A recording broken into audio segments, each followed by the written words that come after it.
नमस्कार।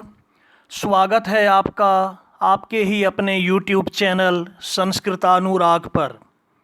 छात्रों, आज हम लोग NCERT द्वारा संचालित 10वीं कक्षा की संस्कृत की पाठ्य पुस्तक शेमुषी द्वितीयो भागः के 12 पाठः अन्योक्तयः का अध्ययन करेंगे।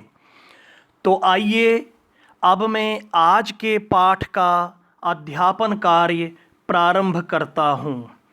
12 पाठः अन्योक्तयः, 12वां पाठ अन्योक्तयः। बच्चों, अन्योक्तयः का जब आप संधि विच्छेद करेंगे तो होगा अन्य जोड़ उक्तयः, अर्थात अन्य उक्तियाँ, दूसरी उक्तियाँ। तो देखिए पहला श्लोक। एकेन राजहंसेन या शोभा सरसो भवेत नौ सा बक सहस्त्रेन परितः तीरवासिना। इस श्लोक का अर्थ यह है कि एक राजहंस से, एकेन राजहंसेन, एक राजहंस से, या शोभा, जो शोभा, सरसो भवेत, जो शोभा तालाब की होती है, नौ सा बक सहस्त्रेन परितः तीरवासिना, वैसी शोभा तालाब के किनारे रहने वाले हजारों बगुलों से नहीं होती। एक बार फिर से इस श्लोक का हिंदी अर्थ आप देखिए कि जो शोभा एक राजहंस से तालाब की होती है, वैसी शोभा तालाब के किनारे रहने वाले हजारों बगुलों से नहीं होती। इस श्लोक का तात्पर्य यह है कि जिस प्रकार एक विद्वान से या एक गुणवान व्यक्ति से संपूर्ण समाज अथवा संसार की शोभा होती है या समाज का कल्याण होता है, वैसा कल्याण या वैसी शोभा हजारों मूर्खों से नहीं होती। दूसरा देखिए। भुक्ता मृणाल पटली भवता निपीतानि अम्बूनि यत्र नलिनानि निषेवितानि रे राजहंस वद तस्य सरोवरस्य कृत्येन केन भवितासि कृतोपकारः। इस श्लोक का अर्थ है, यहाँ राजहंस को कह रहा है कि ए राजहंस, जिस तालाब में तुमने भुक्ता मृणाल पटली, कमल नाल, मृणाल पटली का अर्थ होता है कमल नाल के समूह का उपभोग किया है, भुक्ता अर्थात खाया है।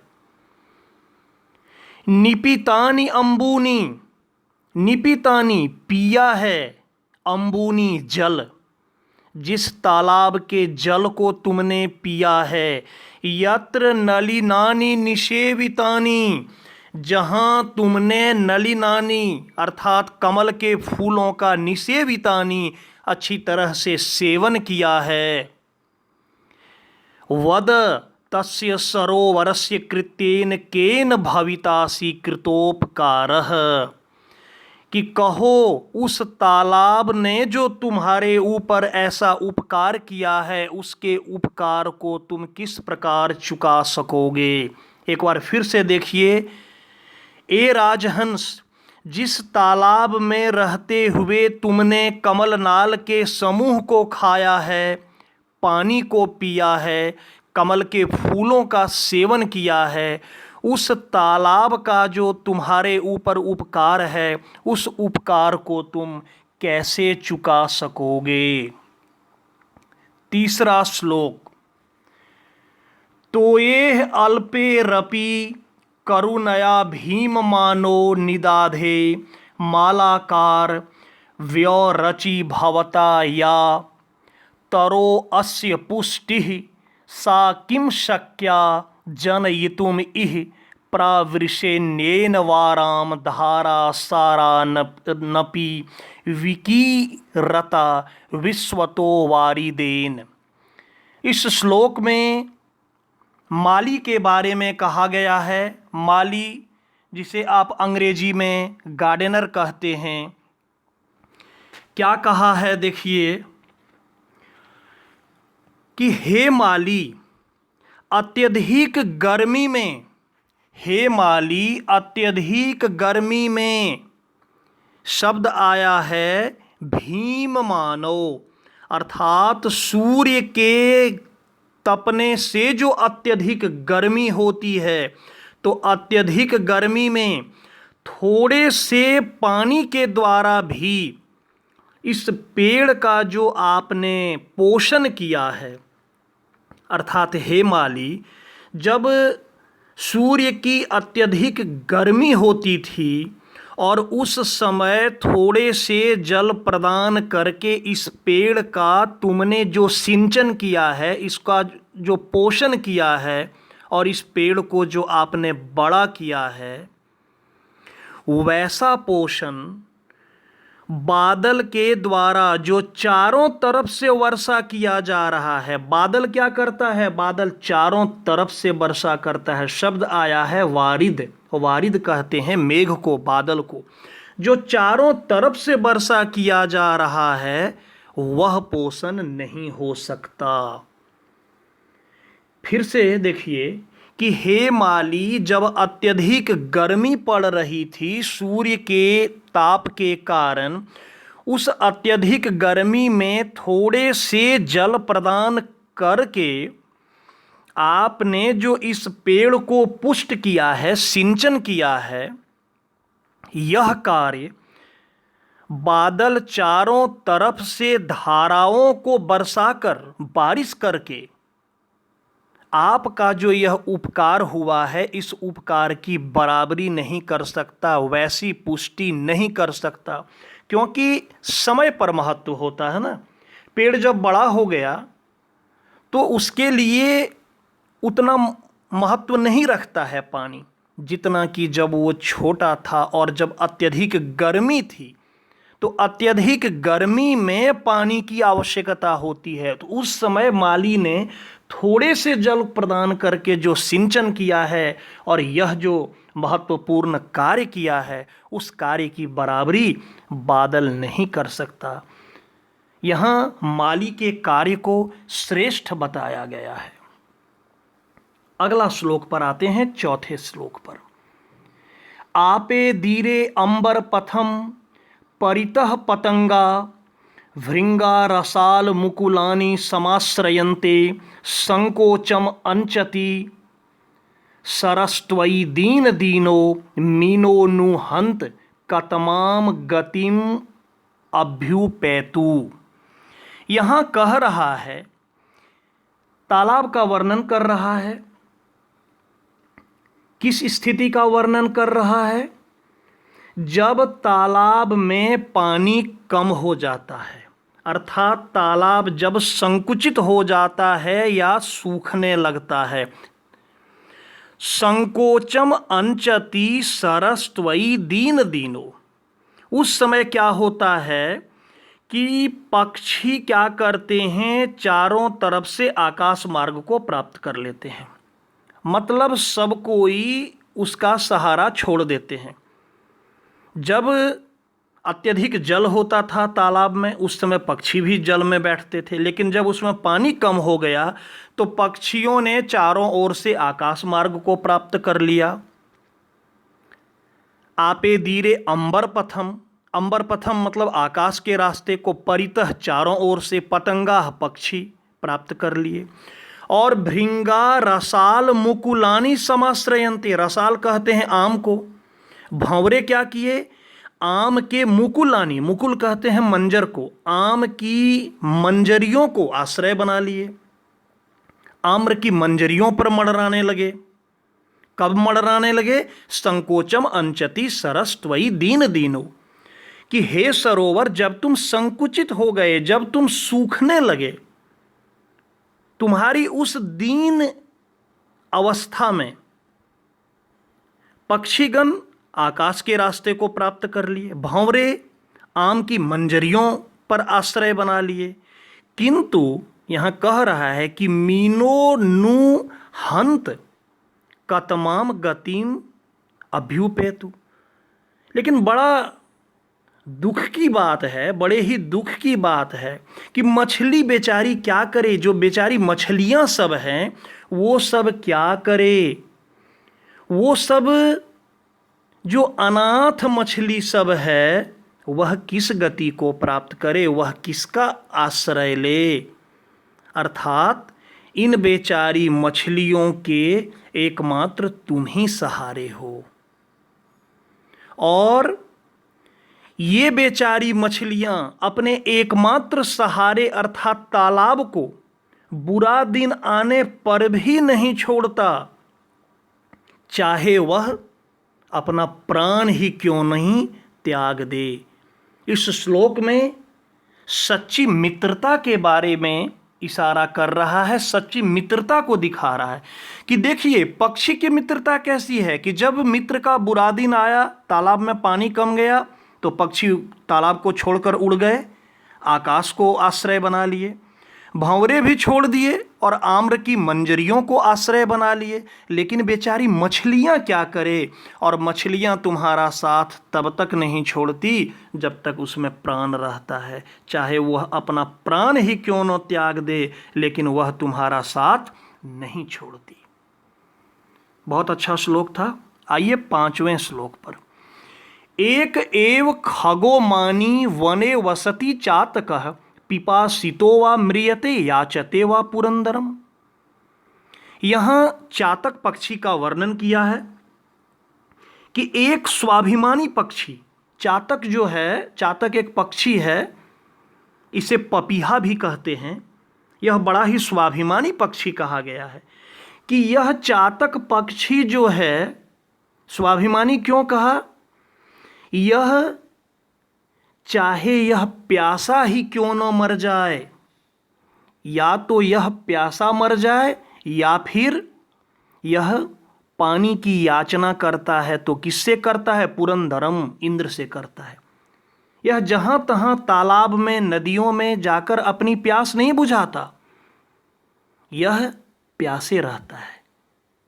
और जब बारिश होती है तो बारिश की बूंदों से ही अपनी प्यास बुझाता है। चातक पक्षी कभी नदी तालाब में पानी नहीं पीता, यह इतना स्वाभिमानी है, और अपने स्वाभिमान के कारण यह मर क्यों नहीं जाए, या तो यह प्यासे ही मर जाए या फिर ये सिर्फ इंद्र से ही पानी की याचना करता है। एक एव खगो मानी, एक ही ऐसा पक्षी है जो स्वाभिमानी है। वसति चातक कहाँ रहता है, वने वसति, वन में रहता है। पिपासितो वा म्रियते, चाहे वह प्यासा ही क्यों न मर जाए, याचते वा पुरंदरम, या फिर वह इंद्र से पानी की याचना करता है। 6ठे श्लोक पर आते हैं। आश्वास्य पर्वत कुलम तपनोष्ण तप्त मुद्दाम दाव विधुरानी च काननानि नाना नदी नद सतानी च पूरयित्वा रिक्तो असि यद जलद सैव तवोत्तमा श्री। बहुत अच्छा श्लोक है, और इस श्लोक में मेघ का वर्णन किया है, बादल का वर्णन किया है। कहता है कि सूर्य की गर्मी से तपे हुए, तप्त पर्वत समूह को तृप्त करता है मेघ। मेघ क्या करता है, बारिश करके पर्वत जो तप्त हो जाता है सूर्य की गर्मी से, उसको तृप्त करता है, उसको, उसकी गर्मी को शांत करता है। और क्या करता है, ऊंचे वृक्षों के वनों को भी तृप्त करता है, काननानी, वनों को, नाना नदी नद, विभिन्न प्रकार की, नाना प्रकार की नदियों और नालों को, नद मतलब नाला और नदी मतलब नदी, तो नाना प्रकार की नदियों को और नद अर्थात नालों को भी परिपूर्ण करके, आज ए मेघ यदि तुम रिक्त हो गए हो, रिक्तो असि यद जलद, जलद मतलब मेघ, ए मेघ आज यदि तुम रिक्त हो गए हो, खाली हो गए हो, तो फिर भी यह तुम्हारी उत्तम शोभा है। तुम बेकार नहीं हो, आज भी तुम्हारी उत्तम शोभा है। फिर से एक बार देख लीजिए, कह रहा है कि पर्वतों के, तप्त पर्वतों के को तृप्त करके, उसकी प्यास बुझाकर, वनों को तृप्त करके, नदियों और नालों को भी परिपूर्ण करके, हे मेघ हे बादल, यदि आज तुम खाली हो गए हो, रिक्त हो गए हो, तो यह भी तुम्हारी उत्तम स्थिति है। आज भी तुम्हारी यह महानता है, तुम्हारी इसमें शिकायत की बात नहीं है, निंदा की बात नहीं है, तुम उत्तम अवस्था को प्राप्त किए हो। मतलब कि तुम दूसरों को परिपूर्ण किए हो, और दूसरों को परिपूर्ण करने में यदि आज तुम खाली भी हो गए हो, तो यह तुम्हारी जो अवस्था है, यह तुम्हारी उत्तम अवस्था है। और इस पाठ का अंतिम श्लोक, रे रे चातक सावधान मनसा मित्र क्षणम श्रूयताम, अंबोधा बहवो हि सन्ति गगने सर्वे अपि नो एतादृशा, केचित् वृष्टिभिः आर्द्रयन्ति वसुधाम, केचित् गर्जन्ति केचित् वृथा, यं यं पश्यसि तस्य तस्य पुरतो मा ब्रूहि दीनम वचः। कि ए चातक, रे रे चातक, ए चातक, सावधान मनसा मित्र क्षणम श्रूयताम, सावधान मन से क्षण भर तुम मेरी बात को सुनो। कि अंबोधा बहवो ही संति गगने, आकाश में तो बहुत बादल होते हैं। सर्वे अपि नो एतादृशा, लेकिन सभी एक जैसे नहीं होते। केचिद वृष्टि भी आर्द्रयंती, उनमें से कुछ वर्षा करके धरती को आर्द्र कर देते हैं, धरती को गीला करते हैं, धरती की प्यास बुझाते हैं। वसुधाम धरती, केचिद वृष्टि भी, उनमें से कुछ वर्षा करके धरती को तृप्त करते हैं, आर्द्र करते हैं, गीला करते हैं। गर्जंती केचित वृथा, और कुछ व्यर्थ में सिर्फ गरजते हैं। यंग यंग पश्यसि तस्य तस्य पुरतो मां ब्रूहि दीनम वचः, लेकिन तुम जिस जिस को देखते हो, यंग यंग पश्यसि, जिस जिस को देखते हो, तस्य पुरतो, उसके आगे, मां ब्रूहि मत बोलो, दीनम वचः, अपनी दीन दशा के बारे में मत बोलो, अपने दुख को प्रकट मत करो। अर्थात इस श्लोक के माध्यम से कहा जा रहा है, अपने दुख, अपने तकलीफ, अपने कष्ट सबके सामने व्यक्त नहीं करना चाहिए।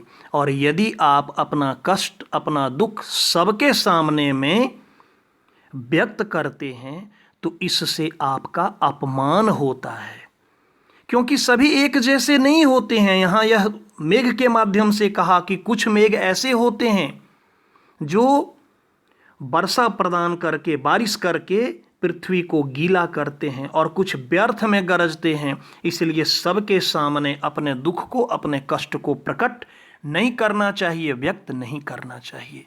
तो ये था आज का पाठ। शब्दार्थ दिया हुआ है, शब्दार्थ को आप देख लेंगे।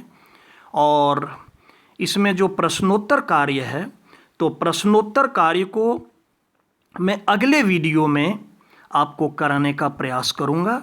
अभी यदि एक साथ कराता हूं तो वीडियो काफ़ी लंबा हो जाएगा, और मैं चाह रहा था कि वीडियो उबाऊ न हो, ज़्यादा लंबा नहीं हो।